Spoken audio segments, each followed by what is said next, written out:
Mesdames et messieurs, bien le bonjour. Alors on revient avec nos enseignements, hein. Après une semaine, on avait mal à la gorge, on n'était pas bien, mais bon, c'est des choses qui arrivent, tout vient de Dieu. Ça voulait certainement dire que j'allais pas faire des cours intéressants. Donc, qu'est-ce qu'on va voir? On en est, comme d'habitude, à la lecture des évangiles dans l'ordre et on essaye de donner quelques interprétations, quelques messages, quelques interprétations. C'est ça pour susciter en vous des pistes de réflexion. Car on ne prétend pas faire plus, on ne prétend pas donner autre chose que des pistes de réflexion pour que justement vous ayez les vôtres. Et d'ailleurs, j'espère qu'une chose est sûre, c'est qu'il se peut que moi-même je ne pense pas ce que je suis en train de dire, ou pas exactement, pas les grandes valeurs, mais j'espère pas, mais que je ne pense pas exactement ce que je suis en train de vous dire et qu'on ait chaque fois de nouvelles interprétations. Et d'ailleurs, on oublie tout le temps, croyez-moi qu'on oublie. Alors voilà, si vous avez des nouvelles interprétations, comme d'habitude, s'il vous plaît, laissez-les en commentaire. Je veux bien les connaître, on apprend tous les jours et on aime apprendre. Alors comme d'habitude, on intercède, que ce cours soit une intercession pour toutes les personnes malades qu'on connaît, qu'on ne connaît pas, et toutes les personnes bien entendu qui se sentent seules. Si vous avez quelqu'un que vous connaissez qui n'est pas bien, envoyez-lui ce message, ce message entre guillemets, que ce cours soit une totale intercession pour lui, d'accord? Alors on est parti. On en était à Matthieu 8, qui était, alors, et Jésus voyant une grande foule, on a vu ça la semaine dernière, je vous invite à aller le voir, hein, ça vaut le coup, on fait les évangiles dans l'ordre pour voir un petit peu tout ce qu'on peut déceler. Alors il y a un bonhomme qui était venu, il avait dit, maître, moi je veux te suivre, il avait dit, mais attention, moi, les oiseaux ont des demeures et les renards ont des tanières, alors tu vas pouvoir me suivre, mais je te préviens mon ami, le Fils de l'homme n'en a pas, le Fils de l'homme n'en a pas. On s'intéresse à cette locution de Fils de l'homme, le Fils de l'homme il n'en a pas. Est-ce que c'est vraiment ça, Fils d'homme? Dans la traduction en grec on lit Fils d'homme, mais Fils d'homme n'en a pas, le Fils d'homme il parle de lui, le Christ, on voit une chose intéressante, c'est qu'on va se pencher sur cette appellation du Fils de l'homme. Cette appellation du Fils de l'homme. Alors, comme d'habitude, on va essayer d'aller doucement et on va voir un petit peu, et de manière à ne pas être trop lourd non plus, il faut une vidéo courte. Alors, le Fils de l'homme, bien souvent, on entend dire le Fils de l'homme quand on parle de la nature du Christ, de l'être humain, d'accord? Là, on dit que le Christ, il a une partie humaine. On entendra souvent dans le christianisme dire que le Fils de l'homme, en fait, ça vient d'où? Ça vient de l'ancienne alliance, d'accord? Dans Daniel, mais dans plein d'autres passages aussi, hein. On en a 107 locutions de Fils de l'homme, Fils d'homme dans l'ancienne alliance. Dans Ézéchiel, il y en a 93, d'accord? Bon, il y a dans les psaumes, il y a également dans plein d'endroits. Et on apprend que le Fils de l'homme, hein, le Christ, il dit ça par rapport, selon le christianisme, l'ancienne alliance, bien entendu, on est d'accord, mais il y a un passage très connu dans Daniel 7, 13, il me semble 7, 13, ouais, c'est par là-bas, 7, 13, on entend parler d'une tribulation avec des bêtes et d'un coup il y a un fils d'homme qui prend le contrôle de la situation. Le Fils de l'homme vient et prend contrôle de la situation. Alors on va analyser. Donc ça veut dire quoi? La nature du Christ, selon le christianisme, il a une partie divine, une partie humaine. Donc quand il parle de Fils de l'homme, il parle de sa nature humaine. Mais on va voir tout de suite que Fils d'homme, pourquoi? Parce qu'en fait, on sous-entend que Fils d'homme, c'est-à-dire qu'il est Fils de l'homme, Fils humain, c'est un humain, Fils de l'homme, de qui? De Adam, et Fils de Dieu. Il a une double nature. Alors il dit, je suis le Fils de l'homme. C'est intéressant parce que dans le terme grec, ça veut dire qu'on parle d'un être humain. Ça peut être synonyme de... Alors, Fils d'homme, il a plusieurs synonymes. De l'hébreu, ça vient de l'araméen, l'hébreu, d'accord, hein? Ben Adam, hein? Ça vient de là. Alors, il y a plusieurs possibilités. Ben Adam, fils de Dieu, fils de Adam, pardon, fils d'humain. C'est intéressant de voir que c'est un synonyme d'être humain, être humain, l'être humain. Alors, vous remplacez tout par l'être humain. Quand chaque fois que vous lisez Fils de l'homme, vous pouvez traduire et remplacer par l'être humain. Également un homme, synonyme d'homme. L'homme, alors qu'est-ce que ça sous-entendrait? Ça sous-entendrait que quelqu'un aussi, ça peut vouloir dire quelqu'un, un homme, quelqu'un vient, un homme, quelqu'un. En fait, dans Ézéchiel, on remarque qu'il désigne le prophète. Mais nous, ce qui nous intéresse en vérité, C'est cette histoire de... Bah déjà dans Daniel, on voit que cette personne, fils d'homme, le fils d'homme est vainqueur. C'est celui qui met de l'ordre, vainqueur du combat universel à la fin des temps. D'accord. Ben Nasha en Nashid, d'accord, en hébreu, ça veut dire quoi? Ben Enor, Noir, le fils de l'homme, hein, Enor ça veut dire homme aussi, hein, d'accord. Donc ça veut dire quoi? Le fils, un être quelconque, ça peut être traduit par un être quelconque. Mais alors on a un gros problème là. Pourquoi? Eh bien ça veut dire que le Christ il se nomme de lui-même 70 fois fils de l'homme. Ça veut dire est-ce possible qu'il est en train de dire que c'est quelqu'un de quelconque et que son humilité est tellement grande qu'il dit moi je suis quelqu'un de quelconque, ce que je fais vous allez le faire aussi. Fils de l'homme, ça peut vouloir dire qu'il a également il faut que vous sachiez une chose qui est importante, hein. C'est que le Christ en fait à aucun moment il y a un moment il dit si moi le maître il m'est arrivé ça, qu'est-ce qui va vous arriver à vous, d'accord, mais il ne se fait pas quelqu'un d'au-dessus de nous, sachant bien que en haut dans les cieux celui qui sert c'est celui qui est bien vu dans les cieux. Ça on l'a déjà dit dans les vidéos d'avant. Dans les cieux c'est le contraire de nous ici, le bien vu, la personne de haute qualité, le boss c'est celui qu'on sert. Mais dans les cieux, les boss c'est justement ceux qui servent là en bas. C'est un concept à l'envers du nôtre, hein. C'est un concept à l'envers du nôtre qu'on a de la difficulté à comprendre. Les boss en haut c'est ceux qui servent et en bas c'est tout le contraire. Nos mondes sont inversés. Alors quand il dit nous on fera des choses comme lui, eh ben c'est qu'il faut que vous sachiez une chose tout de suite. Il y en a qui disent c'est la partie du Christ, la partie divine, la partie humaine. Il dit quand il s'appelle le Fils de l'homme et sa partie divine, Fils de Dieu. Mais mes amis, il faut que vous sachiez une chose. Le Christ il dit notre Père.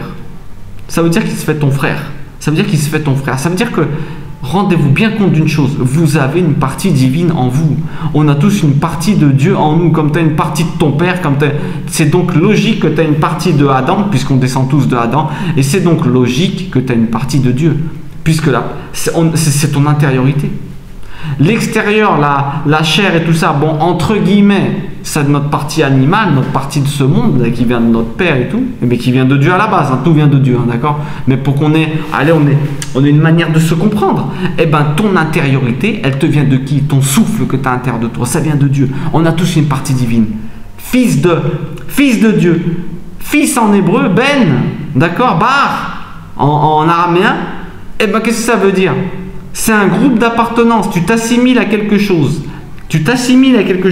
Alors c'est intéressant parce que là on est en train de voir qu'à un moment Christ il dit il faut que le fils de l'homme souffre beaucoup. Il se rapproche à Daniel. Pourquoi il dit quand il dit des choses comme ça, il dit ouais le fils de l'homme chaque fois qu'il parle d'un truc comme ça là on a vu qu'il y a une souffrance, on va le voir au fur et à mesure. Chaque fois là il y a une souffrance. Il dit moi j'ai pas d'endroit où reposer la tête mon ami.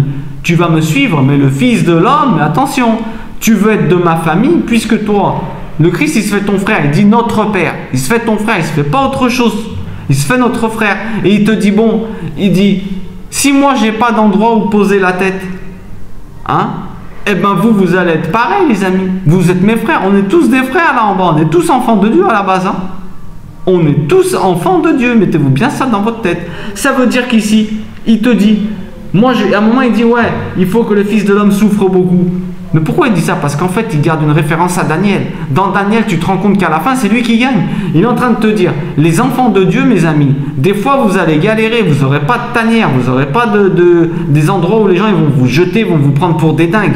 Mais ne vous inquiétez pas. Pourquoi? Parce que vous allez gagner à la fin. Regardez ce qu'il dit, Daniel. Il vit à la fin un fils d'homme, comme un fils d'homme, un humain, un fils de Adam venir. Et ouais, ça peut être compris dans le sens où, à la fin, mais même c'est sûr, à la fin tu vas gagner mon ami. À la fin, il faut que vous vous rendiez compte de ça. À la fin, vous allez gagner. N'ayez pas peur de tous les petits problèmes que vous allez avoir ici, parce qu'à la fin, le Fils de l'homme, il gagne. Si lui, il a gagné, bah écoutez, il nous montre la manière que nous, on va gagner aussi. Il dit que c'est ton frère. Notre Père qui es aux cieux, je m'en vais vers mon Dieu et votre Dieu. Mon Père et votre Père. Tout ça, c'est des phrases du Christ, mon ami. Donc, ça veut dire quoi? Eh bien, ça veut dire simplement qu'il faut garder la confiance, parce que selon le livre de Daniel, à la fin des temps, le Fils de l'homme revient. si c'est le Christ, enfin pas si, c'est ça, le Christ reviendra pour juger, et c'est justement là qu'on va comprendre. C'est justement quand il va revenir pour juger qu'on sera sauvé. À la fin, c'est nous qui gagnons, quelle que soit la bête qui nous attaque. Quand on regarde bien, le fils de Adam, Jésus dit le fils de l'Adam, le fils de l'homme. Eh ben, une chose est sûre, c'est qu'il ne cherche pas à élever son statut. Et ça, c'est important. Ou alors, il dit qu'il est ce fils de Adam, ce fils de l'homme qui va revenir à la fin des temps. Eh ben moi je vous dis une chose, il y a des deux dedans. Il y a un peu des deux dedans. Il ne veut pas qu'on se sente trop dénigré par rapport à lui. Ça c'est important. On a remarqué qu'à aucun moment il veut des honneurs lui. À aucun moment il veut des honneurs. Il est venu justement pour nous montrer que nous, on a des honneurs. Bien sûr, vous allez me dire l'humain c'est rien du tout, c'est qu'une goutte d'eau. Oui, d'accord. Mais dans les cieux tu es très important. Pour Dieu, tu es très important. Et c'est justement ça qu'on est en train de dire. Et nous, il ne faut pas qu'on croie qu'on n'est rien du tout, ce n'est pas vrai. Dieu il peut t'utiliser. Si Dieu il peut t'utiliser, c'est que tu n'es pas rien du tout. Tu es l'instrument de Dieu dans ce monde. Tu es l'instrument de Dieu dans ce monde. Alors il est en train de dire ça. D'accord, on dit le fils de l'homme. On peut dire aussi qu'il dénonce la fragilité de l'humain. Mais il est en train de te dire aussi, attention, on n'est pas que des victimes. À la fin, on va gagner. L'humain n'est pas qu'une victime. Il faut que vous sachiez, mettez-vous à la hauteur de ce que vous êtes réellement en vérité. C'est ça. Il faut pas se rabaisser. Il y a une autre traduction qui dit le fils de l'homme. D'accord? Ça veut dire qu'il va galérer, mais qu'il va gagner. Le fils de l'homme. Pourquoi? C'est tout juste ce que j'ai dit avant là. C'est qu'en fait, il faut que vous vous souveniez dans votre tête que cette appellation elle est dans Daniel et qu'à la fin on gagne. À la fin l'homme il gagne. Si il parle de lui, eh ben le Christ à la fin il gagne. Et s'il gagne, eh ben tu as gagné. Pourquoi? Parce que c'est ton frère. Parce que le Christ il est venu pour nous. Et ouais. Et s'il parle pas de lui, s'il dit ouais moi je suis juste un fils de Adam, je suis rien du tout, je suis un enfant de la, comme par exemple on dit le fils de, ça veut dire que tu t'assimiles au groupe, tu t'assimiles aux humains. Il dit moi je suis juste un humain en vérité, tellement je marche droit, eh ben je fais des miracles. Mais c'est le Messie, attention, on n'enlève à aucun moment, quand on dit qu'il s'assimile à nous, comprenez bien ce que je suis en train de dire, j'enlève pas la place qu'il a. Hein. Le Christ, son côté exceptionnel, unique, on ne lui enlève pas. On ne lui enlève pas ça, c'est le Messie. Et le Messie, il n'y en a pas 15 milliards. On est d'accord? Donc, alors on disait, alors le message il est universel, pas axé que sur lui, d'accord? C'est important. Donc il dit, je vais souffrir. À un moment il dit, je vais souffrir, ne vous inquiétez pas, je vais être sauvé à la fin. Donc il se peut que vous souffriez, que vous allez être sauvé à la fin. C'est exactement ça. Alors il y a deux options. Ou ça veut dire que c'est celui qui va te sauver, ou alors il est en train de dire qu'il n'est rien du tout, qu'il n'est qu'un simple humain. Après, d'un côté c'est intéressant parce qu'on peut dire que c'est toi qui vas décider. Qui c'est le Christ pour toi? Qui c'est le Christ pour toi? Je parle aux croyants, aux non-croyants. Il est en train de te dire, il y en a, lui, c'est vous qui allez décider qui je suis pour vous. C'est vous qui allez décider qui je suis pour vous. Qui je suis pour toi? Le fils de l'homme, eh ben, on a dit que c'était une appartenance, hein, le fils de la nation, à l'appartenance à un groupe. Eh ben, c'est quelqu'un qui, comment dire, il s'assimile à nous. Qui tu penses que je suis? Qui tu penses que je suis? C'est un message intéressant qu'il est en train de nous donner là. En fait, ouais, le Christ, on peut dire que c'est l'homme parfait. C'est exactement l'homme parfait.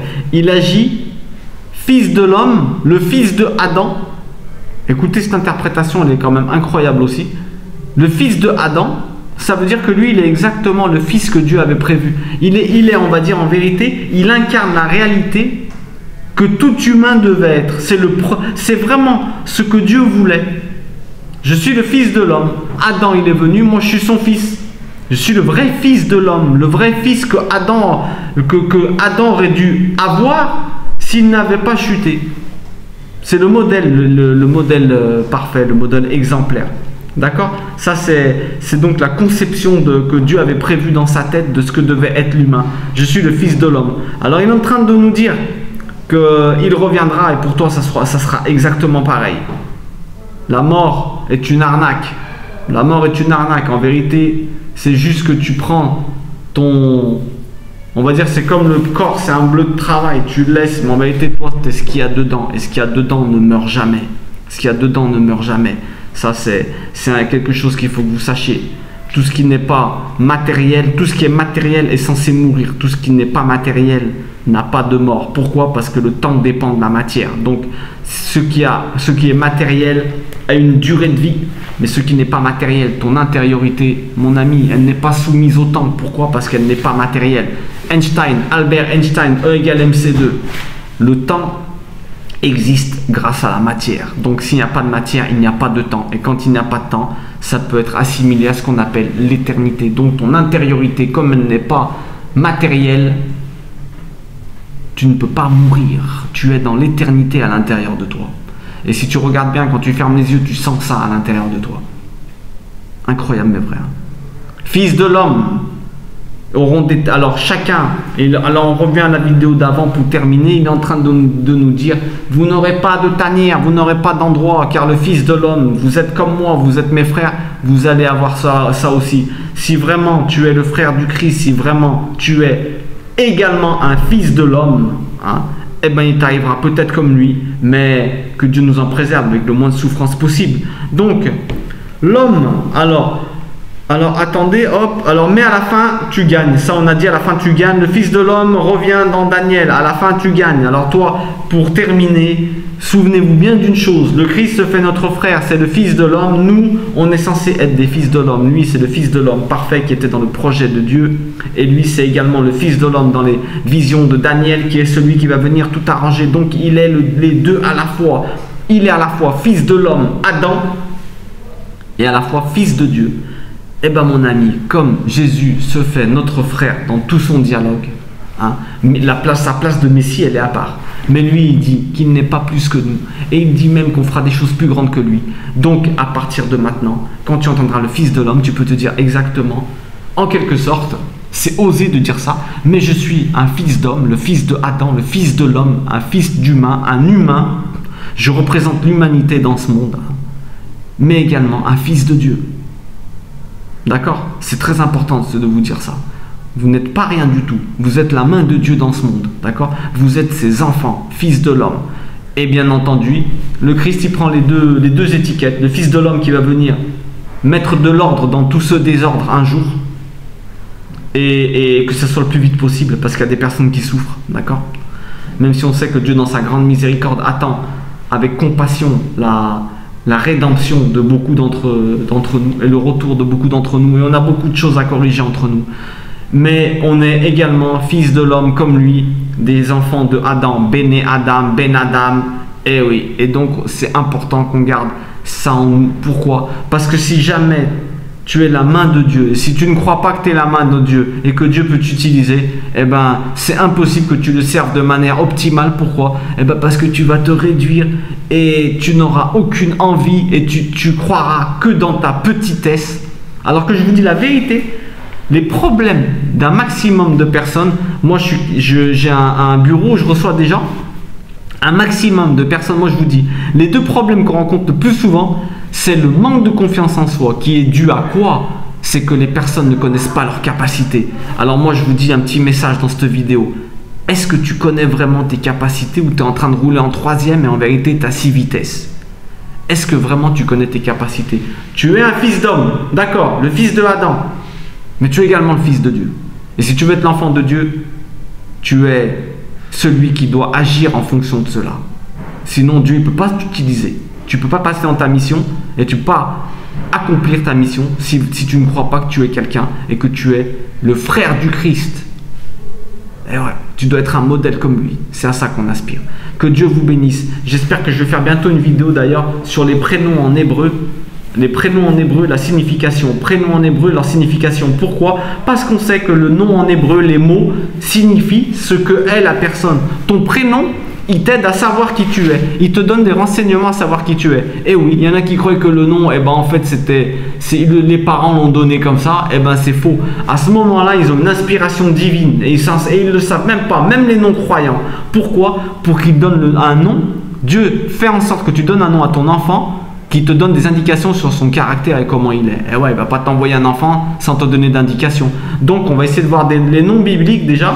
On essaiera de voir et après, si vous vous intéressez, on pourra analyser votre prénom, vous le laisserez en commentaire. Mais on va déjà voir tous les noms bibliques Et on fera une fiche comme on a fait les PDF que j'envoie beaucoup là, ça me fait plaisir, hein. Des cours en hébreu, les cartes et tout ça, les cartes des événements bibliques, tout ça qu'on a fait avant, d'accord, et des évangiles regroupés en ordre chronologique. Bon bref, j'espère vous faire ça bientôt, ça m'a fait plaisir de revenir faire une vidéo grâce à Dieu et j'espère vraiment en faire beaucoup plus par semaine. Soyez bénis et n'oubliez pas, vous êtes des fils de l'homme et vous êtes des fils de Dieu. Obligé de penser ça, sinon tu ne peux pas être un disciple du Christ. Si tu penses que tu es moins que ça, si tu ne penses pas que tu es le frère du Christ, tu ne peux pas le servir parce que tu vas t'amoindrir tout seul. Que Dieu nous en préserve et qu'il vous donne la force de changer à partir de maintenant si vous êtes quelqu'un qui n'avait pas confiance en vous. D'accord? Parce que ça, c'est vous qui décidez. Vous êtes né tout nu et en criant. Donc si tu n'as pas confiance en toi, c'est quelque chose qu'on t'a enseigné. Eh bien, tu peux te le désenseigner toi-même avec la force de Dieu. D'accord? Allez, que Dieu vous bénisse. S'il y en a qui ont des problèmes de confiance en eux, laissez des messages et on discute. Toujours un grand plaisir pour moi. D'accord? Allez, je vous laisse en tant que mes frères et sœurs, qui que vous soyez. D'accord? Je vous laisse. Et vous êtes tous, croyez-moi, même les non-croyants, fils de Adam, tous, et fils de Dieu, tous. Il y en a qui ne le savent même pas et c'est à cause de ça qu'ils vivent mal. Ils ont l'aide du maître, de leur père, et ils vont chercher ailleurs, ils essaient de s'en sortir tout seuls. Dieu nous en préserve. Que Dieu vous bénisse. À très très bientôt.